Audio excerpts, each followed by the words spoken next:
Bapak Ibu Sobat Muda yang berbahagia. Pada kesempatan ini saya ingin mengungkapkan sebuah kisah tentang kejujuran dan kebohongan adalah sebuah pilihan. Nah, baik Bapak Ibu yang berbahagia. Loh, kenapa ini saya angkat? Ini adalah perang batin antara yang jujur dan yang bohong atau curang ya. Kalau ditanya apa itu jujur, apa itu bohong? Jujur adalah suatu sikap yang berani mengatakan apa adanya, kebenaran apa adanya. Sedangkan kebohongan adalah mengatakan hal yang tidak sebenarnya. Oh, pilih mana Bapak Ibu Saudara yang berbahagia? Jujur atau bohong? Ya, terkadang yang namanya kejujuran kadang pahit rasanya. Tapi kebohongan bisa dengan lenggang melangkah maju. Akulah pemenang. Itulah.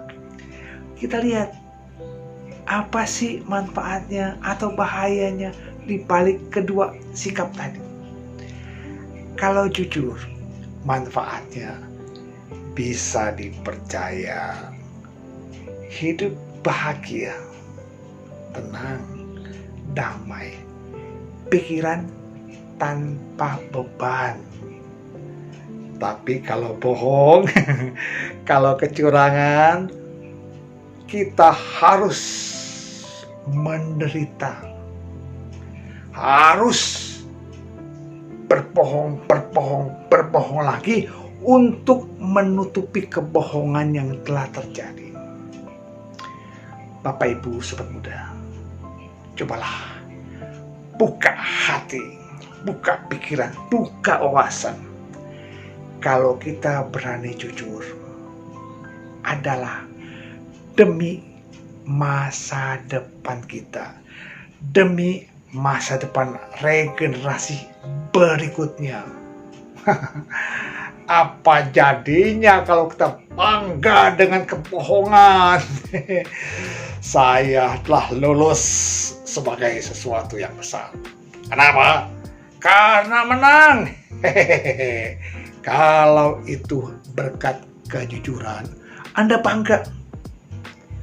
Tapi kalau itu adalah berkat ketidakjujuran, kebohongan, mana kebanggaan?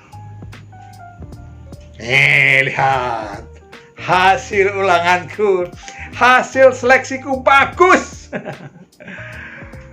Padahal boleh nyontek, padahal ada kerjasama. Wah, di mana kebanggaan kita? Tetapi orang yang jujur, meskipun gagal, dia bisa mengerjakan kembali pada masa berikutnya dan masih punya harga diri. Dia masih bisa berjalan dengan bangga. Woi, bos, kok gagal? Ya, saya gagal. Saya belum berhasil. Gak apa-apa. Saya coba nanti. Ingat, ini kejujuran dan kebohongan. Seperti sekarang.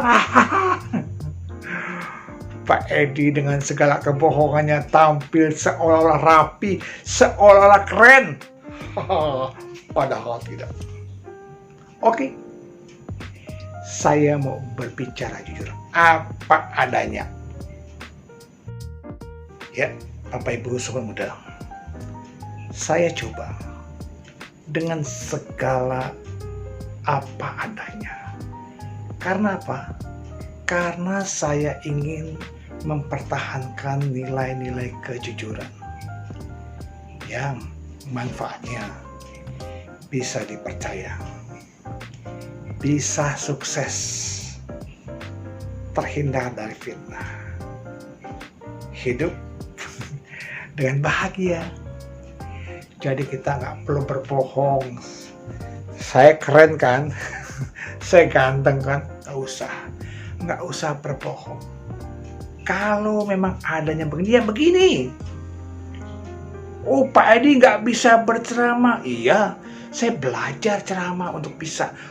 Oh, Pak Edi nggak bisa melucu humor. Ya, saya belajar. Kalau tahu kekurangan kita, oh nggak bisa belajar, oh nggak bisa ceramah, oh nggak bisa melucu, belajar. Tetapi kalau kita hanya bilang, saya sejak kecil sudah jago, kawan. Kebohongan kita membuat kita sombong. Maka itu Bapak Ibu Sobat Muda, beranilah melangkah ketika kita salah. Karena apa? Karena telah mencoba, tapi gagal. Tak apa, masih punya harga diri, nilai kejujuran yang kita miliki. Harga diri, jujur. Pak, orang jujur nggak bisa maju, Pak. Yang bilang siapa? Coba, contoh yang paling nyata. Anda berdagang sesuatu. Oke, laku. Karena menipu orang, karena membohongi orang, laku. Hari itu, 2 hari, 3, seminggu, sebulan, laku keras. Tapi, apakah konsumen yang Anda bohongi bisa bertahan? 2 bulan, 3 bulan, 4 bulan, setahun, 2 tahun? Tidak. Orang dibohongi cukup sekali saja. Ingat, dibohongi cukup sekali saja. Selanjutnya, kita yang jujur, oke kalah, oke tersisih. Bisa belajar bagaimana mengungkapkan kesalahan kita.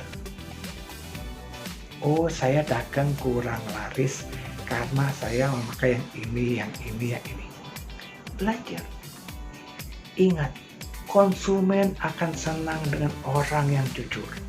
Harganya bagus, barang bermutu, dijual mahal, ya kenapa? Memang bermutu. Oh, harganya mahal karena memang barangnya bermutu. Oleh karena itu, Bapak Ibu, saudara-saudara yang berbahagia, hargailah karya seorang. Bukan karena jamnya dia mengisi, bukan karena jarak jauhnya, tetapi mutu yang disampaikannya. Itu. Oleh karena itu, kepada umat Buddha yang berbahagia, cobalah kita menghargai para penceramah kita, para biku kita, para guru kita. Dengan bagaimana? Dengan sikap yang pantas. Yang pantas kita menghargai. Ya. Oleh karena itu, nilai harga tertinggi adalah apa? Melaksanakan dharma yang diajarkan. Nah, makanya Bapak Ibu yang berbahagia, sambutlah kedatangan para pembicara kita. Bila kita mengundang sebagai seorang penceramah, hargailah kedatangannya dan hargailah kepulangannya. Tentu ya, dengan hargai bagaimana bersikap selayaknya kita memberikan penghormatan kepada seorang guru. Ingat, yang diberikannya adalah nilai kepercayaan, nilai-nilai dharma untuk pedoman kita sehari-hari, bukan kebohongannya.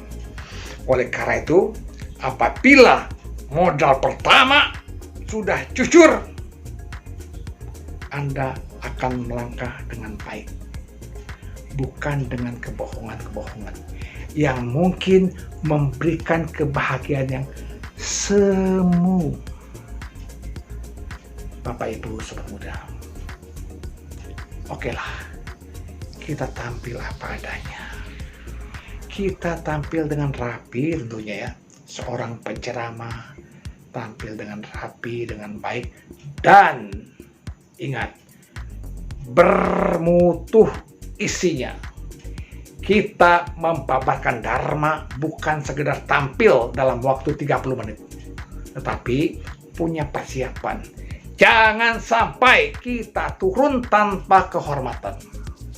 Oleh karenanya, sebelum membabarkan Dharma, kita siapkan baik materi, fisik, ataupun penampilan, dan nilai-nilai spiritual yang kita miliki.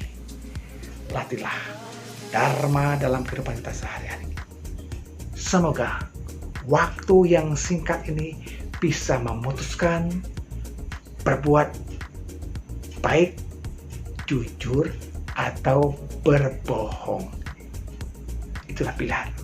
Semoga kita beri yang terbaik untuk kemajuan batin kita dan umat yang kita sampaikan bimbingan Dharma. Semoga semua makhluk hidup berbahagia. Sadu, sadu, sadu.